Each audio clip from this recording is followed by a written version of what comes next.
The Peter Schiff Show. Now, many of you probably expected me to do a podcast yesterday as a result of gold's move to new highs for the year and the dollar's move to new lows. And believe me, I was interested in doing it, but I happened to be traveling. I was up in Toronto for a couple of days, so I figured I'd wait until I got back to Connecticut where I can do the podcast from my studio. So better late than never. And I want to talk about what happened yesterday in the gold market and with the gold stocks and with the dollar. So we had the price of gold up about $15 yesterday. And of course, the price of gold has been creeping higher and higher and higher ever since it had that correction. And by the way, I think I did a pretty good job of nailing the correction itself. The fact that I said it would be a very shallow correction, and I'm pretty sure that I nailed the bottom. I came on, I did a podcast when it looked to me like the gold stocks were confirming a end of the correction in gold, and gold did rally, and initially gold stocks rallied too, but then the gold stocks came back down and almost retested their lows. Didn't quite do it. But the price of gold never came back down. The price of gold kept rising and rising. And now finally, yesterday, the price of gold hit a new high for the year. So gold made a new high. It reversed all of the correction and then went on to higher highs. Yet the gold stocks are not even close to where they were a few months back when gold made its high. In fact, the smaller gold miners, if you look at the GDXJ, which is an index of junior miners, I think this thing still has to move up 30% or so to get back to where it was when gold was lower than it is right now earlier this year. But what we did get yesterday was finally a big move up in gold stocks. I mean, most gold stocks, I think, were up 4 or 5%. I did notice some of the stocks I own up 8 to 10%. So it is one of the biggest up days that gold stocks have had in a while, and that is encouraging. And in fact, we got a little bit of a warning about that the day before, because I've been watching these stocks very closely. You know, I watch how they trade. I own a lot of gold stock personally, and I watch how they trade. And what I had noticed is that gold stocks were just selling off every day into the close. I mean, the last 5 or 10 minutes, regardless of what was happening to the price of gold, going up, going down, they would hit the gold stocks. So they were trading very weak. And I noticed that the day before yesterday, for some reason, the gold stocks rallied into the close. No movement in the price of gold, and the gold stocks rallied. And I thought that was encouraging. And lo and behold, the very next day, we had this $15 spike in the price of gold, and we had this big move up in the gold stocks. Now, interestingly enough, today, gold was down maybe about $7. So gold almost gave back half of what it gained. And the way the pattern has been this year, you know, gold gives back half of its gains. The gold stocks not only give back all of their gains, but they actually go lower. You know, so like when gold would go up $10, the gold stocks would go up maybe 1% or 2%, and then gold would go down $5, and then gold stocks would see the $5 move down in gold, and they drop 4%. So as gold was going up, but you know, not in a straight line, the gold stocks actually kept going down because they would go down more on the down days than they went up on the up days. Well, today, even though the price of gold was down about $7, so almost half, maybe gold gave up about 40% of yesterday's rally, gold stocks barely gave up any of their gains from yesterday. I mean, they closed near the highs of the day, and they were barely down. I mean, gold was down all day today. It was never really positive, but the gold stocks closed right near the highs of the day. They were barely down. In fact, the GDXJ lost even less than the GDX. So the juniors actually held in even better than the senior producers. And so now, to me, looking at this positive technical action in the gold stocks, looking at gold breaking out to a new high for the year, I think things look very, very good for gold. I think they're looking good for gold stocks. And I think, you know, the pullback today, I think part of that had to do with the release of the Comey testimony. You know, former FBI Director Comey is going to be testifying tomorrow. And when the transcript of what he's going to be saying was released, I guess there was some relief that it wasn't worse, that it didn't really implicate President Trump for some kind of obstruction of justice. And so maybe gold gave up some of its gain based on that. But, I don't think gold's rally has anything to do with anything Comey may or may not have said. I don't think it really matters. I think gold is moving up for monetary reasons. It's not moving up because of political uncertainty. Now, of course, we do have some political news coming out tomorrow, too. We have the British elections. And so the markets maybe are worried about the outcome there. But again, I think politics is being trumped by economics when it comes to what is going on with the price of gold. Now, the ECB also is going to meet tomorrow. That, to me, is more relevant to what happened to the price of gold, because that's monetary policy, which is something that is important to the price of gold. Meanwhile, the U.S. dollar yesterday hit a new low for the year. The dollar index got down to just about 96.50. I don't think it broke below 96.50, but it got damn close. I mean, it was 96.50 something. And the dollar index was up a bit today, although it surrendered most of its gains by the close. So it only was up a couple of ticks. But the impetus for the early morning rally in the dollar was, I guess there was some report coming out that the ECB, when they meet tomorrow, they're going to lower their inflation forecast for the Eurozone, meaning that they think there will be less inflation than they thought before. And the number I think I read was their forecast is now 1.5% inflation. Now, you would think that, 1.5% inflation, okay, that's great. Yeah, it's under 2%. But apparently, people think it's too much under 2%. They need to be closer to 2%, but still not 2%, as if it's somehow the price is right when it comes to interest rates. You got to be as close as you can to 2% without going over, which is complete nonsense. But if people are thinking the ECB is going to signal that they think inflation is going to be lower than they thought before, then maybe they're not going to taper back their quantitative easing program as soon as maybe people thought. Now, we'll see. I don't really believe this. I mean, and even if they come out with some contrived lower estimate for future Eurozone inflation, I don't know what they're basing it on, because I think the momentum would indicate that inflation is actually going to exceed their forecast rather than come up short. But that caused the euro to sell off because, after all, if it delays an end of QE or delays a rate hike, that is perceived to be euro bearish. But, that would be gold bullish, because anything that means more QE, more money printing, you would think would be bullish for gold. And it's certainly bullish for gold in terms of euros. But the problem is anything that's bullish for the dollar is typically bearish for gold.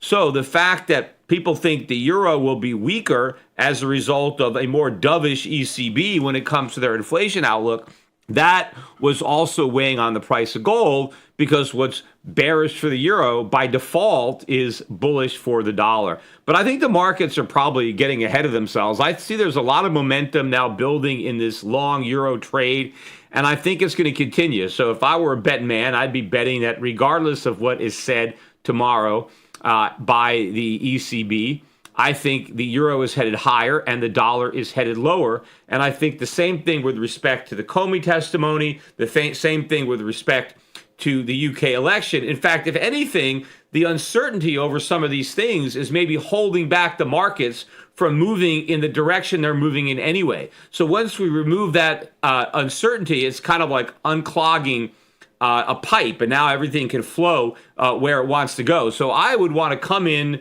to these meetings or these events that have some uncertainty, but I would want to go with the current trend, which is down in the dollar, up in gold, and now up in gold stocks. In fact, I think that in the near term, we could see some very, very explosive moves, because gold stocks have a lot of catching up to do, because they have not been moving higher during this gold rally. And gold has rallied all the way to new highs for the year, and the gold stocks are still closer to their lows. So I think there's a lot of lost ground that needs to be made up. And I think once gold gets above 1,300, which it hasn't done, I mean, I don't know, I think it got up around, the high yesterday might have been about 1295-ish or something like that. But once we get above 1,300, I think that we'll start to see some more enthusiasm coming into this rally. 1,350, though, is the key number. right? Once we close above 1350, and maybe we'll have to close above it once or twice, I don't know.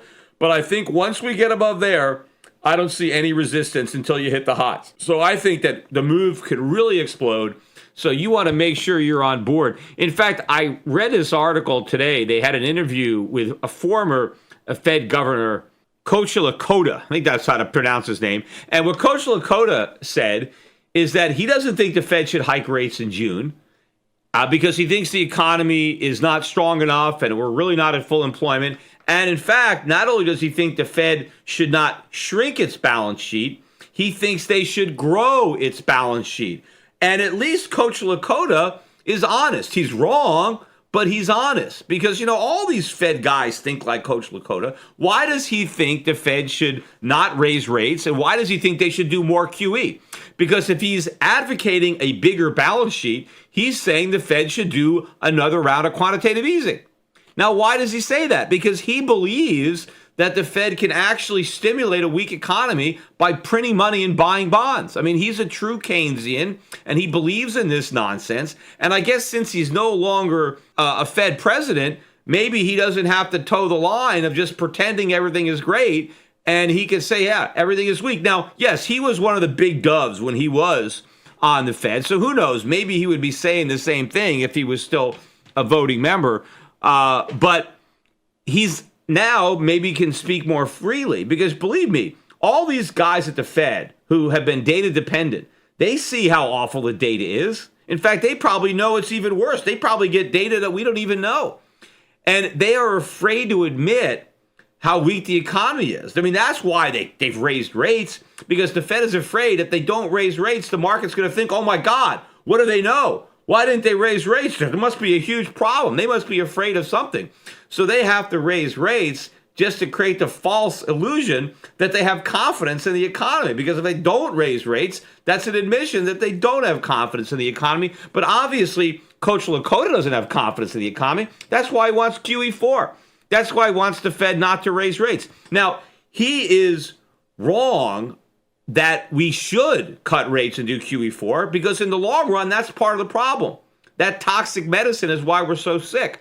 But he is right in the sense that if you believe in this quackery, if you actually think that when the economy is weak, that you apply this stimulus, then he's right. The economy is weak. So he wants to apply the stimulus, but everybody at the Fed wants to withhold the stimulus because they're claiming the economy doesn't need a stimulus. They're saying everything is great. But ultimately, I believe the Coach Lakota view is going to become the view. I believe this all along. I just don't know exactly when the Fed is going to fess up or what excuse they're going to come up with, what they're going to blame it on, how they're going to try to save face or preserve what's left of their credibility. But when you start to hear stuff like that, this is just the beginning. This is the tip of an iceberg. They're going to fall into line. They're all going to be singing this Coach Lakota tune. And of course, that's all very, very bearish for the US dollar. And that's very bullish for the price of gold. Of course, also, as the price of gold was breaking out, so too was the cryptocurrencies. I mean, I was watching these cryptocurrencies. I mentioned it again last time because I'm not just watching Bitcoin. I'm watching all these coins, whatever they're named. I mean, there's hundreds of them. But the total market cap of all the cryptos a few days ago broke above 100 billion, for the first time. And Bitcoin was still holding on to about a 45% market share of that total. But we almost got to think maybe we made a new high. We didn't quite get to 1,000 for the price of Bitcoin. I know we got up to 900 and something. I don't remember the exact high, but it was, well above 900. And, we've pulled back a little bit. I mean, as I'm recording this, we're back below 2,800, 2,777 or something like that. But we had this big rise in all these cryptos, right? And I don't know, but I am thinking that if this gold breakout proves to be legitimate, if the price of gold really takes out 1,300 and then 1,350, it could actually be the pin that pricks the crypto bubble. And one of the reasons that I think that, and of course, I could be wrong, right? I mean, bubbles can get bigger and bigger and bigger. But one possibility is that one of the reasons that a lot of people have been attracted to the cryptos is because they've seen that gold has been stagnating as cryptos have been rising. So people who are worried about fiat currencies, worried about the dollar, worried about central banks, who would normally be buying gold as a hedge against that, since gold has apparently not worked well relative to these cryptocurrencies, I bet there is a significant percentage of the crypto buyer who is buying cryptocurrencies instead of gold. I mean, maybe they're buying it in addition to gold, but some of them might be buying it instead of gold, or maybe some people who would normally be buying maybe $5,000 worth of gold, let's say they put half into cryptos and half into gold. I don't know, but I bet that the cryptos have, on balance, taken some demand away from gold. Now, I know a lot of people who want to criticize me. I look on my YouTube channel, I see the comments, and a lot of people say, "Oh, Peter Schiff, he doesn't like Bitcoin just because it competes with gold, and he's a gold salesman, and so he's going to criticize it." And look, people ought to know that if there's one thing they can trust about me is my honesty. If I actually believe that this stuff was going to work, I'd be the first one to say it. I mean, I am not first and foremost a gold salesman. I mean, gold is a small part of my business. I tell people they should own 5 to 10% of their portfolio in gold. What do I have them? What do they do with the other 80 to 90%? I'm invested in the stock markets, maybe not the U.S. stock market, but I have people in stocks all around the world. And, so I have an investment thesis that I think makes sense. If I thought cryptocurrency should be part of someone's portfolio, I mean, remember, I didn't even start my gold company until 2010. So I was telling people to buy gold before I had a gold company. I was telling them to buy it, I was just saying, go buy gold. I didn't even know, I just was letting people buy it wherever they wanted. In fact, one of the reasons that I did set up Shift Gold was because I found out that so many of my clients were getting ripped off by the companies that they chose to buy their gold from. I was sending people to other gold companies. I didn't have any one particular company I was referring people to. I just figured that they would shop around and get a good buy. I didn't realize that so many of them were getting ripped off. So then I finally started Shift Gold to prevent that from happening.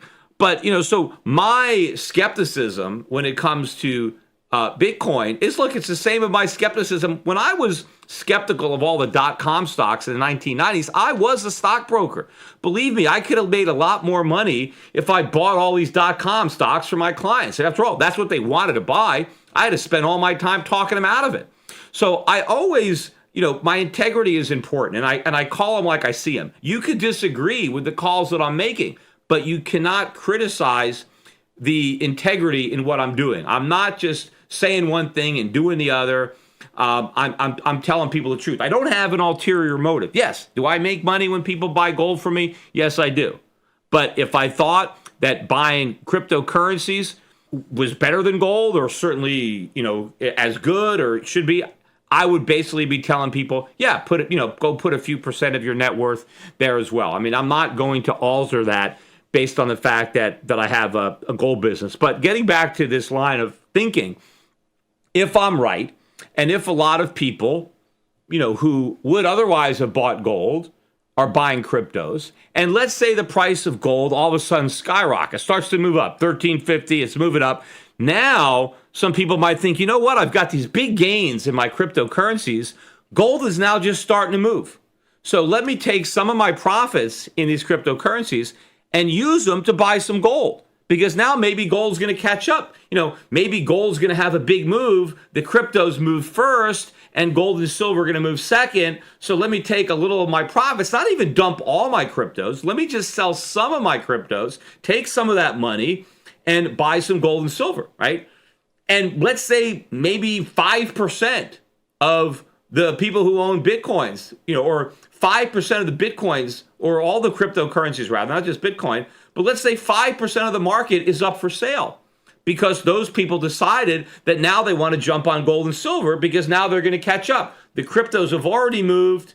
Now gold and silver are about to move. Here's the problem. There is not a lot of liquidity in these cryptocurrencies. I mean, you get 5% of the market that wants out. Do you think there's new money coming in to pick up those offers? No, not on your life. I mean, you see sometimes, after Bitcoin initially got as high as like 2,900. Within a couple of days, it was back at 1,900. I mean, it dropped $1,000 in a day or so. How much was the volume? How much selling did it actually take to do that? I don't think very much. So if I'm right, if all of a sudden gold and silver break out. And now there's more enthusiasm because I've heard a lot of people saying, oh, gold and silver aren't going to go up. They're manipulated. And so I'm buying these cryptos because there's no manipulation there. And so you can really get the appreciation because the central banks and all the short sellers, they're not letting gold and silver go up. And once they start to see it go up, that could change. And again, I'm not saying that people are going to say, hey, I want to get rid of all my cryptocurrencies and put it all in gold and silver. But enough people that own them may say, hey, I'm going to take a percentage of my cryptos and sell so I can buy gold or silver. Well, if enough people do that, then you can have a very, very big drop in price. And then we'll see. I mean, will the markets recover from that drop and make new highs? Or will this have been the peak? And will the gold and silver rally, ironically, be the pin that pricks that crypto bubble?